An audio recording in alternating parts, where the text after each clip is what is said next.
Saudara-saudara yang dikasihi Tuhan, mari kita mengucap syukur kepada Tuhan. Karena betapapun hari-hari yang kita lalui begitu berat, Tuhan memampukan kita menapaki perjalanan kehidupan bersama dengan Tuhan. Kita yakin dan percaya berjalan bersama dengan Tuhan tidak akan pernah mengecewakan. Betapapun kita berjalan dalam gelap ataupun di tengah lautan yang penuh gelombang, bahkan di padang gurun kehidupan sekalipun, karena Allah mampu memberi pertolongan yang tidak pernah terpikirkan oleh setiap manusia.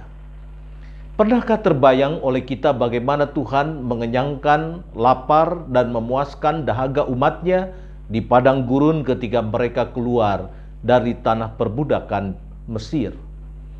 Pernahkah terbayang oleh kita bagaimana kemenangan demi kemenangan Tuhan berikan ketika mereka berhadapan dengan bangsa-bangsa yang menetap dan diperlengkapi dengan tembok-tembok perlindungan serta persenjataan yang lebih baik? Tentu perjalanan melalui pandemi tidak seberat perjalanan umat Allah melintasi padang gurun menuju tanah yang Tuhan janjikan. Tapi betapapun tidak seberat itu, banyak orang dalam kehidupan sehari-hari bertindak seperti orang Israel yang merindukan keadaan sebelumnya ketika mereka dapat makan daging dengan rempah-rempah khas Mesir yang menambah lahap nafsu makan mereka. Yang membuat Allah marah terhadap umatnya adalah mereka tidak percaya akan pemeliharaan Tuhan bagi mereka. Bahkan mereka tidak yakin bahwa masa depan mereka akan jauh lebih baik dari masa kini ketika mereka ada di padang gurun, bahkan dari masa lampau mereka ketika mereka diperbudak di tanah Mesir. Keindahan masa depan tidak terlihat karena realita padang gurun yang keras penuh dengan kesusahan yang harus mereka lewati. Karya Tuhan yang memelihara tidak disyukuri karena mereka membandingkan masa kini dengan masa lalu yang mereka anggap jauh lebih mendatangkan sukacita dan kegembiraan dalam hidup mereka.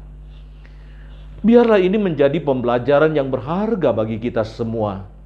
Pandemi memang masa yang penuh kesulitan bagi banyak orang tanpa kecuali. Bahkan sekalipun di masa pandemi ada orang-orang yang penghasilannya menjadi berkali lipat, tetap bagi mereka pandemi adalah masa yang mendatangkan banyak kesulitan. Tapi jangan sampai sikap yang tidak pada tempatnya terhadap kesulitan di masa pandemi membuat kita kehilangan masa depan yang indah yang Tuhan sediakan bagi orang-orang yang dikasihi Tuhan. Sebab orang-orang yang beroleh tanah perjanjian adalah orang-orang yang tidak berkeluh kesah dalam kesusahan, melainkan orang-orang yang bertekun dalam kesusahan, sehingga semakin jelas mereka melihat pengharapan kehidupan yang Tuhan sediakan di dalam kesulitan ini. Dan yang kedua, jangan kita tidak merasakan kehadiran Allah pada masa kini, karena kita membayangkan kehadiran Allah dalam bentuk-bentuk kehadirannya di masa lalu.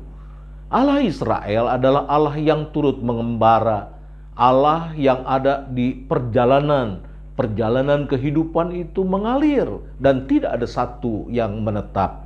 Hanya satu yang menetap, yaitu Allah menyertai kita. Bahwa perjalanan hari ini berbeda dengan hari yang akan datang, berbeda dengan hari yang akan datangnya lagi, dan berbeda apabila dibandingkan dengan masa lalu.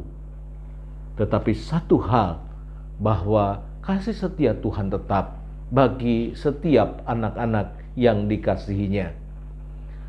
Oleh karena itu, saudara-saudara yang dikasihi Tuhan, ingat apa yang dikatakan Roma pasal 5 ayat 3b hingga ayat yang ke-5a.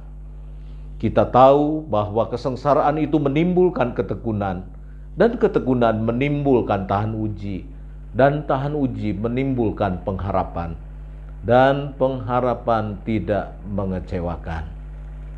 Tuhan Yesus memberkati kita. Amin.